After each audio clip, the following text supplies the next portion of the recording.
ABC Podcast, Materia Oscura, José Manuel Nieves. ¿Hasta cuándo durará el sistema solar?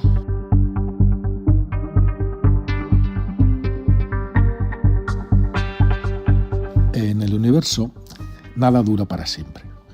Sabemos muy bien que algún día, por muy lejos que esté ese día, todas las estrellas terminarán por apagarse, incluido por supuesto nuestro Sol, que morirá expulsando al espacio la mayor parte de su masa y dejando atrás un pequeño y denso núcleo, una enana blanca, que se irá enfriando poco a poco a lo largo del tiempo hasta convertirse en una roca fría y oscura. Por supuesto, cuando pase esto, ya no habrá nadie para verlo, porque hará ya mucho tiempo que la Tierra ha dejado de existir. Pero ¿cuándo será exactamente eso? Y, sobre todo, y de eso va este estudio, ¿podrán sobrevivir otros planetas de nuestro sistema después de que la Tierra haya muerto? Los físicos y los astrónomos llevan ya varios siglos, desde Newton, tratando de responder a esas preguntas. Y ahora, las últimas estimaciones, recién publicadas en The Astronomical Journal, han revelado que los planetas de nuestro sistema desaparecerán bastante antes de lo que creíamos, dentro de solo, y repito, solo entre comillas, unos 100.000 millones de años. Lo harán abandonando para siempre al Sol, que ya será un rescoldo moribundo y condenado. Ojo, porque la Tierra ya en ese momento ya habrá desaparecido hace mucho. Ahora os explicaré cómo, ¿no? El estudio se refiere a la desaparición del sistema solar al completo, no de la Tierra, que morirá muchísimo antes. Y eso hace referencia a todos los planetas que sobrevivan a los dramáticos cambios que va a sufrir el Sol. Entender esto, entender esta dinámica, la estabilidad que puede tener a largo plazo el sistema solar, es algo de extremada importancia y es una de las búsquedas más antiguas de la astrofísica. Sin embargo, hacer los cálculos necesarios para conocer esto es mucho más complicado de lo que parece. La razón es fácil: cuanto mayor sea el número de cuerpos que están involucrados en un sistema dinámico, actuando todos entre sí, interactuando gravitatoriamente, pues más y más complejos se van a volver el sistema y los cálculos, ¿no? Y más difícil será hacer predicciones sobre cómo se va a comportar este sistema. Es lo que se conoce como el problema de los n cuerpos. Debido justamente a esa complejidad, resulta prácticamente imposible hacer predicciones exactas de las órbitas de los objetos del sistema solar más allá de entre solo 5 y 10 millones de años. Para ir más hacia el futuro, 10 millones de años no es nada en tiempo astronómico, ya nada, más allá de esos 5 o 10 millones de años ya nada es seguro. La cuestión, desde luego, es de la máxima importancia, porque si conseguimos averiguar qué le ocurrirá al sistema solar en el futuro, aprenderemos mucho sobre cómo evoluciona el propio universo en escalas de tiempo enormemente largas. ¿Cómo han resuelto el problema los científicos?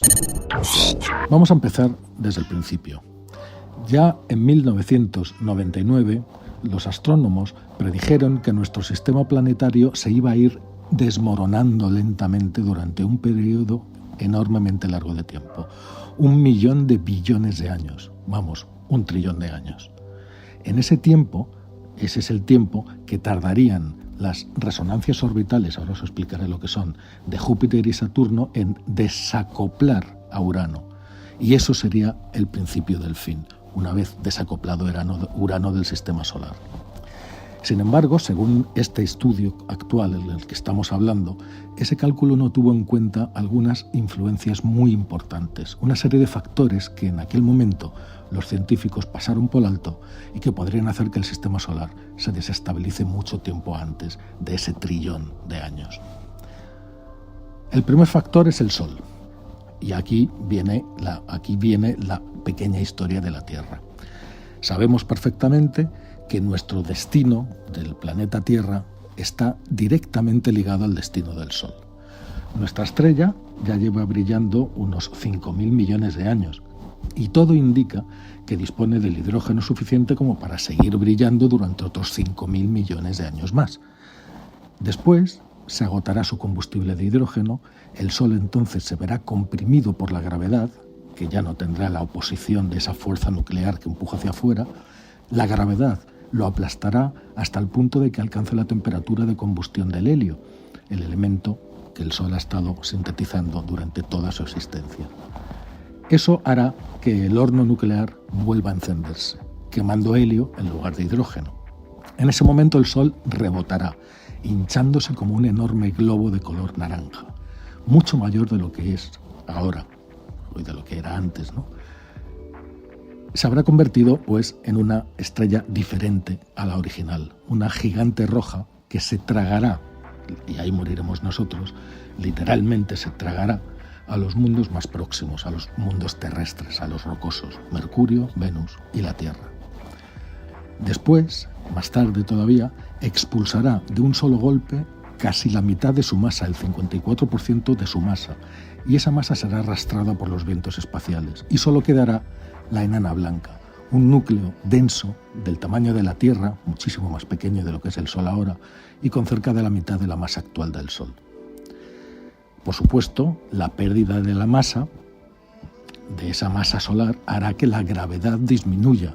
La atracción gravitatoria sobre los demás planetas, Marte, los gigantes exteriores, Júpiter, Saturno, Urano y Neptuno, será más pequeña.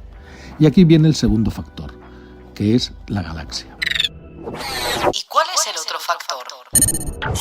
El movimiento que tenemos alrededor de la galaxia. No tenemos que olvidar que todo el sistema solar, con el Sol en su centro, gira alrededor del centro de la Vía Láctea, que es nuestra galaxia, y completa una órbita completa cada 250 millones de años. Los científicos creen que durante ese recorrido nuestro sistema planetario por fuerza se acercará a otras estrellas y en algunos casos se acercará tanto como para que las órbitas de los planetas se vean perturbadas por esas estrellas cercanas que pasan. Según el estudio, algo así debería de suceder aproximadamente cada 23 millones de años. Por lo tanto, si tenemos en cuenta la pérdida de masa del Sol, es decir, el debilitamiento de su gravedad y por lo tanto el alargamiento de las órbitas de los planetas exteriores, la Tierra evidentemente ya ha desaparecido hace mucho, esos encuentros con estrellas próximas tendrán cada vez más influencia y con el tiempo suficiente algunos de esos encuentros con estrellas serán lo suficientemente cercanos como para disociar o desestabilizar a los planetas que quedan. ¿Cuánto durará entonces el sistema solar? Pues teniendo en cuenta esas influencias adicionales, que son, repito, la pérdida de masa del Sol después de que se haya convertido en gigante roja y haya pasado a ser una enana blanca, y nuestro movimiento alrededor de la galaxia, los investigadores, los autores del estudio, ejecutaron 10 simulaciones de N cuerpos para los planetas exteriores. Repito, la Tierra ya no existirá hace mucho. Dejando fuera a Marte, que también se podría sobrevivir simplemente para simplificar el cálculo, porque la influencia de Marte, si es que existe para entonces, ya sería prácticamente insignificante. Esas simulaciones se dividieron en 2 fases, antes y después de la pérdida de masa del Sol, es decir, antes y después de que el Sol pasara a ser una enana blanca. Desde luego, 10 simulaciones no constituyen una muestra estadística muy sólida, pero los investigadores descubrieron que los resultados de esas simulaciones se daban lugar siempre a un escenario similar, y es el siguiente. Una vez convertido el Sol en enana blanca, los planetas exteriores amplían sus órbitas debido a la menor atracción gravitatoria, pero todavía permanecen relativamente estables. Júpiter y Saturno, sin embargo, quedan atrapados en una resonancia estable de 5 entre 2. Es decir, por cada 5 veces que Júpiter gira alrededor del Sol, Saturno lo hace 2. Esa resonancia ya había sido propuesta muchas veces, entre otros por el propio Isaac Newton.